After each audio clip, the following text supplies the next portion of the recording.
Welcome back to the YouTube channel. It's been a little while, isn't it, since I've done something specific on here. Look, my name is Des. A couple of years ago, I turned £200 into well over £100,000 as part of a challenge. Did it in 21 and a half months. I was expecting to do it in about 2 years, and I've been sharing my journey on here. Look, if you like these sorts of things, and I can show you with utter transparency what I've done and what I plan to do me a favour. The same things that everyone always tells you to do on this silly channel. Hit the like button. If you've got something to say, please let me know in the comments. If you like me generally, blimey, this is a test of confidence, isn't it? Hit the subscribe button, please. And there's a notification somewhere if you want to be informed when I throw another video at you, which, according to my schedule, will be in about 7 years' time. Let's get into the show, shall we? Roll 'em!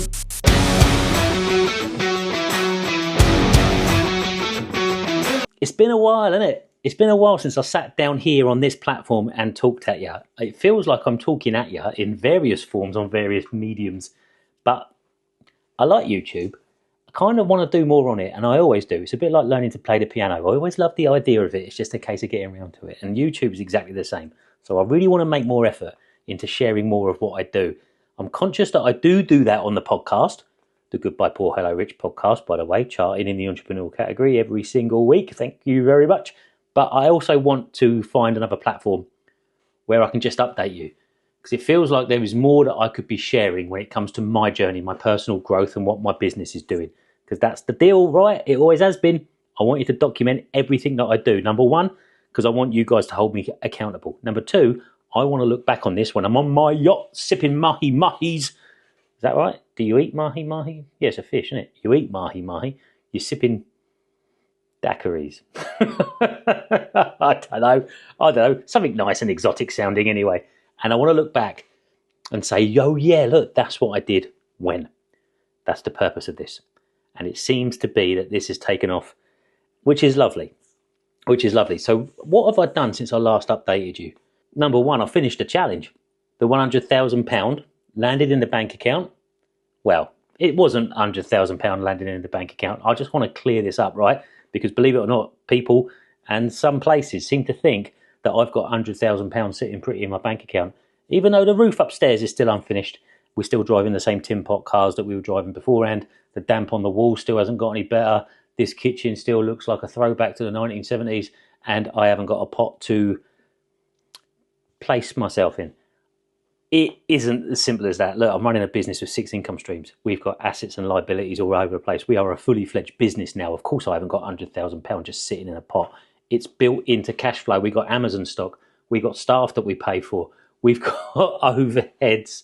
We've got various investments in place. Listen, this is a fully fledged thing, and we are growing it. However, it tipped over into £100,000 just before August. It was July, wasn't it? I was in the soft play with my wife and our 2 youngest, and they were off and about running around doing the usual thing. And all of a sudden it came up on my notification, you received a payment from X, and it did the job. We knew what we were waiting for. So I whipped the camera out like I always do, filmed it. We finished the challenge. And the weight of expectation on our shoulders lifted. It was amazing. It was amazing, not just because we completed the challenge. I've been talking for months how completing the challenge was actually a formal conclusion with the way things were going. But the way it just laid out, and we knew that with the following we had got, over 100,000 at that point over various platforms, people were interested, so the pressure was on. And it instantly went to, what's the next one? What's the next challenge? And I decided I didn't want to do another monetary one. There's enough interest out there for people to say, right, the next challenge is 1 million. I get it. I really do. I do, because that would be a fascinating journey, wouldn't it? But I am all about the telling of the stories. That's kind of my thing. £100,000 is a number that's kind of acceptable. When you start talking about 1 million, I think I'd lose the room. Truthfully. I think a lot of you would go, I don't care what this guy's doing anymore, because 100,000 to 1 million, it puts me, I don't know, it just doesn't seem very likeable, if I'm honest. It doesn't seem like, oh, well done, welcome to month 36. I've gone from £247,000, 326 to £275,000. And it's boring. The numbers are too big. The reason I did the £200,000 to £100,000 challenge was because it was relatable. There was method in there. It wasn't a number I plucked out of the sky. Yes, £200 was all that we had. But this is why people talk about 10 grand a month. That's a number that psychologists have picked out as something that's sellable. Did you know that? Because it's just enough to dream for, but it's not too big where it's out of the realms of possibility. You listen to the government talk about when they're saving 3.2 billion on the NHS. That number it's just too big. It doesn't mean anything. But when you start talking about £5,000, £10,000, people like me will go, I understand what £5,000 would feel like. I can dream what £10,000 would feel like in a month. So the reason I chose £100,000, because at that point I knew I would have enough to kick on, but at the same point it was the ending of the journey. And that's how that happened. So when it comes to more monetary challenges, I kind of think I'm over it. And there's another aspect of it where I'm sort of laying everything out. And yes, I am the transparent guy. But it leads to problems, believe it or not.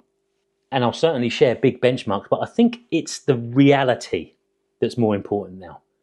So what's the next challenge? A new car. Finishing the loft. Having a nice bedroom for once. Why is it that the parents' bedroom is always the last room in the house that gets decorated? The garden. I'd love a podcast studio. I'd love a kitchen extension. Maybe if things go really well, maybe we'll move out. Those sorts of things I think are much more important. A Disney holiday. Blimey, a Disney holiday is one of the big ones for us as well. Those are the goals that we're working towards. So when we realised that's what we were going to do, basically, we knew at that point that the time to leave my job was coming closer and closer and closer. A couple of weeks later, I handed my notice in and I left my job. That'll be another post for another day. After that, it was a case of, right, where are we spending our time? What can we do to maximise it? How can we make this secondary employment thing become our full business and the thing that defines us? That was the challenge. So what we did is we did what we always do. We put the feelers out. Now, what we weren't telling you at that point is that we were already really, really, really interested in TikTok Shop, and we were looking at TikTok Shop affiliate marketing as a means to progress. That was going to be the next income stream. Look, let's not kid ourselves. My print-on-demand experiment didn't go great, did it? But what we wanted to do with the TikTok Shop was do that properly, really properly. Reach out to people that we knew were mega successful in that space. Start looking at companies and businesses that we knew could help us. Start looking at the model itself. How can we learn how to do it? How can I do it incognito? Because if I started doing ads on TikTok and got recognized, I kind of think the house of cards was falling down a little bit. So what we did do is go, right, this is the perfect opportunity to bring Claire in, because nobody knows who she is at this point.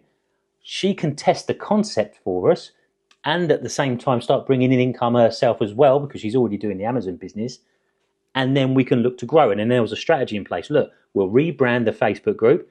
We're going to be a husband and wife, goodbye, poor, hello, rich team. Claire will come on the podcast. We'll start a family channel. And we'll move through the motions of now being a family brand. Because again, there aren't many family brands out there. Now, from a marketing perspective, it was win-win. Because my market is predominantly, I think I'm about 75% male across all of my platforms, which isn't right. I'm not a guy like that. I'm not a man's man, nothing like that. But what we wanted to do is bring in a wider demographic. So let's bring Claire in to hopefully even that out and reach a market that I haven't been able to reach yet. Because especially with TikTok Shop, I think there's a generation of women out there that have got an opportunity to make money now that they may not have had the opportunity to make before. So during the month of August, when the kids were off, me and Claire sat down a lot and we talked about the future plans a lot and what we wanted to do by the end of the year. Then me and Luke met up with Tick Marketing and we started exploring the opportunity behind TikTok Shop and seeing what sort of opportunities there were out there with us proving the concept, giving our money and giving our time to other people to produce content for us and seeing it roll in. And when we realised what was actually achievable with TikTok Shop, the vast amount of money that was just being thrown about, it just solidified the fact that what I had done in leaving the job and working towards this was the right thing to do, because the money is just insane on TikTok Shop. It is. Groups of people after groups of people after groups of people in less than a year making thousands of pounds a week. Wow. Me and Luke couldn't believe it. We went up to London, we had a meeting, we had a chat, walked away from there, and I rang my wife straight away saying it's legit. It's real. So she's going through the motions, and in 2 months or so, she's now making multiple sales every day. She's now got brand exclusivity. She's being paid to post, and just in a couple of months. And there I was 2 years ago, starting on Amazon, doing all of the things that I wanted to do on Amazon, knowing that it would build up slowly, incrementally. Well, this one, yes, it's the same thing. It would take roughly the same amount of time, probably quicker. So my 2-year challenge, if I'd done this, it would have been a year, genuinely. And the overheads aren't a thing. You're not spending money on stock anymore. You'll only spend the money on a product or two while you're cutting your teeth, and then free samples will come into you. So we went, right, that's what we're going to do. We're going to build out a TikTok Shop community so we can show people what's achievable with this model and help them make money in a way that wasn't available to them before. Everything that I wanted for my purpose. Look, all of a sudden I became a guy that was showing people how to make money online. And that was my career. That's my job. Amazing, right? So in that month of August, we strategized all of it. All of it. And in the meantime, we're still selling on Amazon. I'm still doing the podcast. I'm still producing content on social media. I've got my brand deals. The money that was coming in to meet my £100,000 target was still coming in. It's only now we were building out a big one. A big one. And the beautiful thing with this TikTok Shop opportunity is that here we are in 2024, we haven't scratched the surface. So this is going to be the thing that's really, really going to drive us off. This, Amazon, everything that I'm currently doing, and the podcast, it's still achievable in fewer hours than I'm working in my day job. Go figure. The 35 hours I worked on my day job, I'm not working 35 hours at the moment. And we've got 6 to 7 income streams, all of which are growing, and I'm working less time.